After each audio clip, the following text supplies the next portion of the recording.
friends. Hi, everyone. It's so good to see you again. Oh, Miss Rebecca, I'm so excited. What are we going to be learning about these next few weeks? Well, Frito and friends, we're going to be learning about Daniel. Oh, I think I know that name. I think I've heard that name in the Old Testament before, right? That's a name of a prophet from God. And he's in the Old Testament, which means he came before Jesus was born. And do you guys know a story about a Daniel? Did you guys see Lion's Den? Daniel and the Lion's Den? That's probably the most famous story about him, and we'll get to that.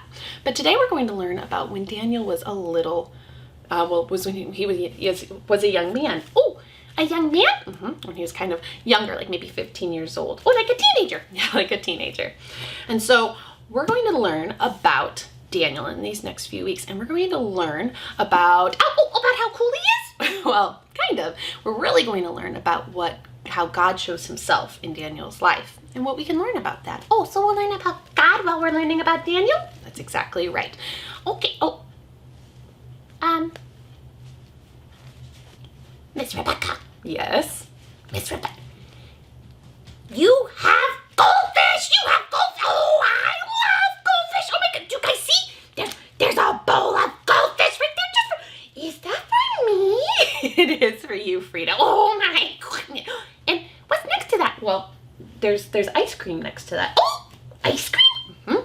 So, what is your favorite food, Frida? Oh, goldfish, goldfish, goldfish is my favorite food. It's delicious and yummy in my tummy. Okay, well, ice cream is my favorite food. Oh, really? And so I have my favorite food and your favorite food. Yeah, and I want to know, friends, what's your favorite food? Did you say pizza? Oh, hot dogs? Oh, or macaroni and cheese? Yeah.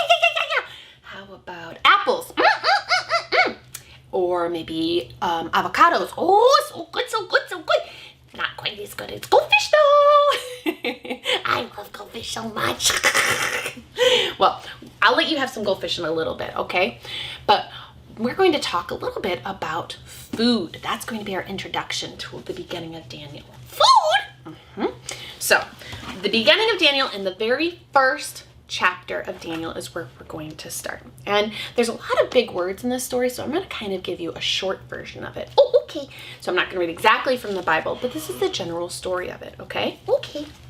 So you see here in the Bible, we see at the beginning of Daniel that Israel has sinned a whole bunch against God. They've not been obeying God. You mean God's people haven't been listening to him? And so God just has told them that he's going to have to punish them for it. Oh, yeah? God sometimes punishes people for when they do things that are sinful against God. And so he makes it so that Babylon destroys Israel. What?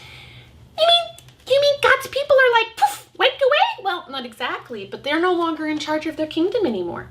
And in fact, the king of Babylon takes some of the people prisoner. Oh, prisoner, what does that mean? It means he takes the people away from their homes. And in this case, he's taking them to Babylon. Oh, this doesn't sound like a very good king. Well, it was what God had sent. He sent King Nebuchadnezzar. King Nebuchadnezzar? King Nebuchadnezzar. Can you guys say that?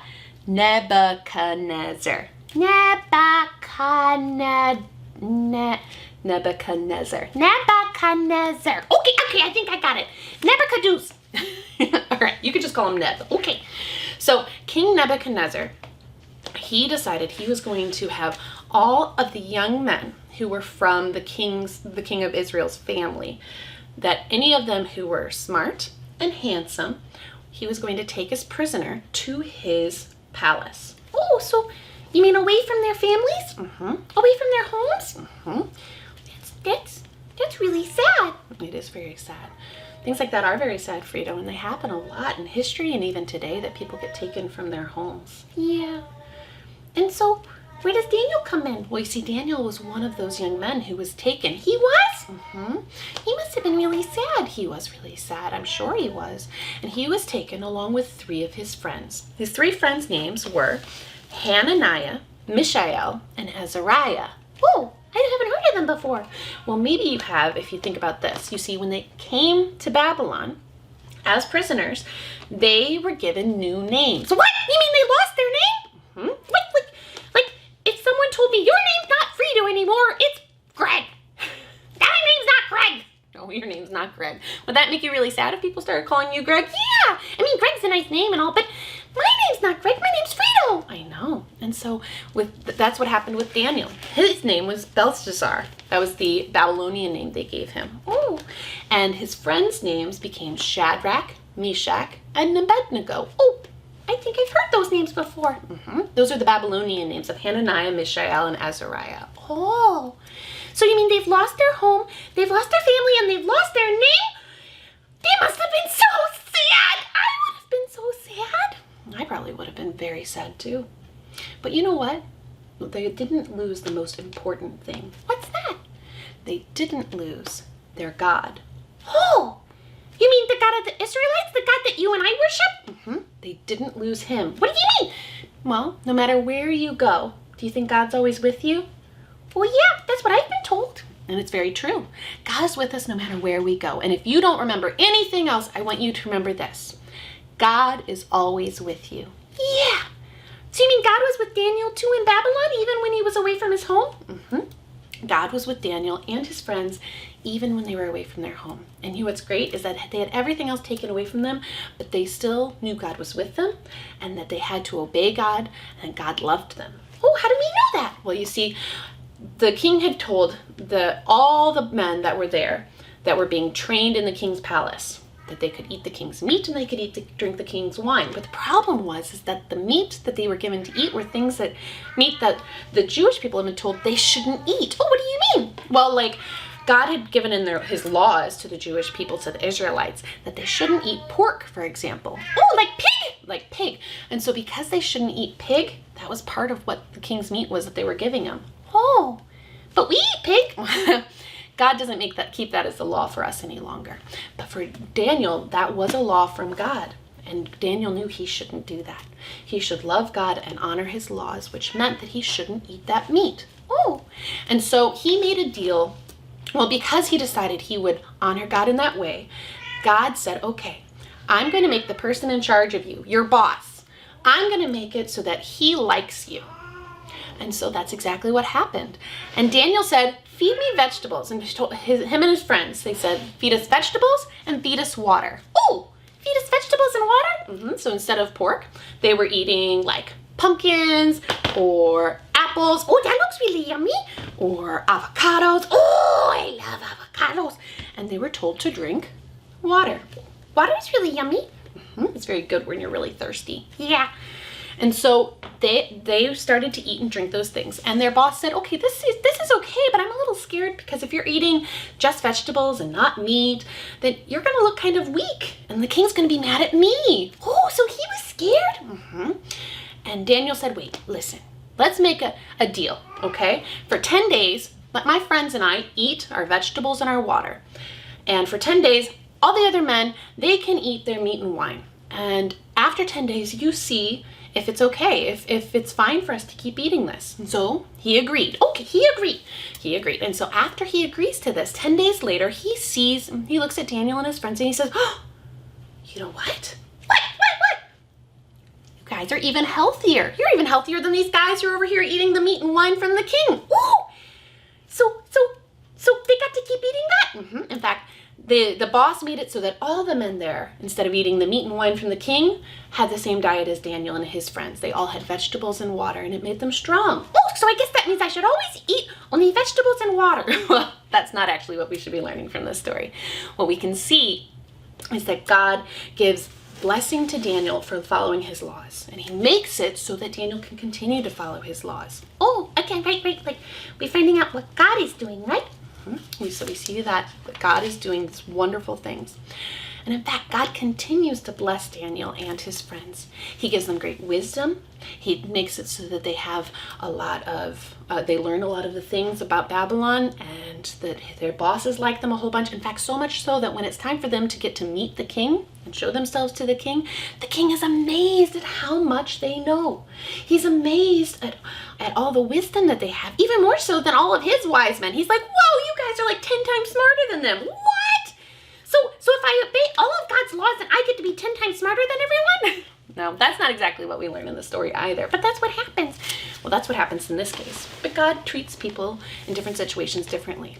What's important to remember, though, is that God is always with us and always loving us, and that we should be always honoring and loving him. Oh, okay. And so Daniel, God makes it actually so that Daniel doesn't ever go home. Oh, wait, but God, you said God blessed him. And wouldn't that blessing mean he gives Daniel what he wants? Well, not necessarily. It shows that God was giving Daniel what he needed. And Daniel was made to stay in Babylon the rest of his life.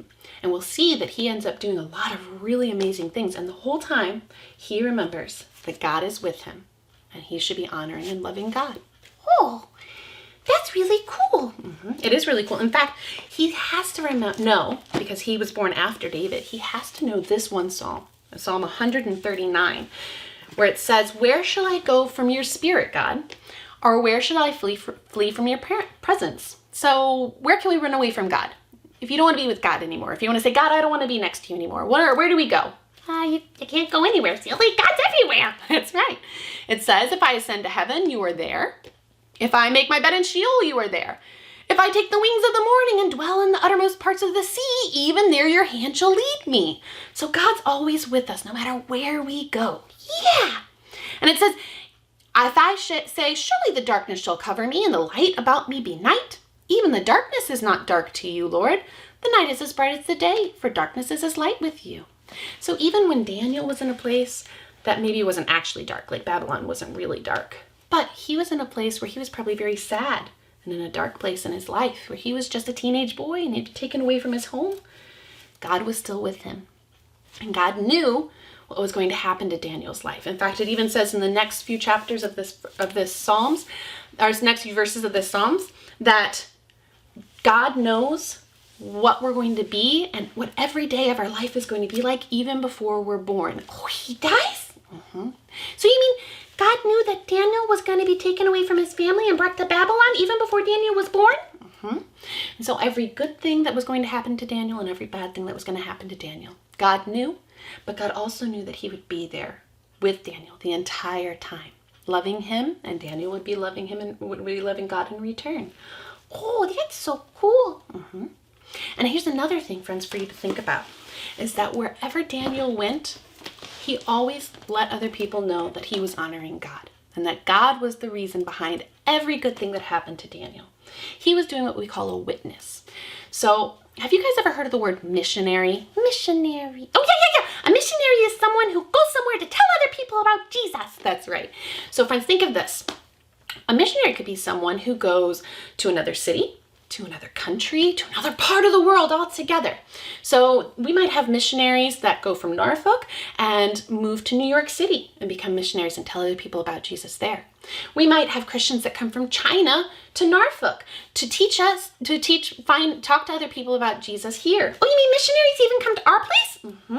So missionaries are all over, and they're all giving what we call this witness to share with other people who Jesus is, who God is.